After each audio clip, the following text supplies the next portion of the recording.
Bakal calon Presiden Anies Baswedan menilai sejumlah program pemerintah tak sesuai dengan kebutuhan masyarakat di lapangan. Satu di antaranya yakni pelaksanaan pembangunan proyek.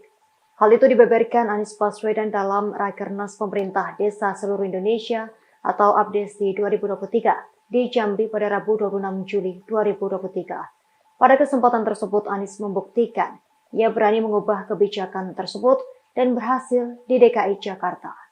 Mulanya Anies bercerita terkait pengelolaan sejumlah kampung di Jakarta yang melibatkan masyarakat dalam pengerjaan proyek di kampungnya masing-masing.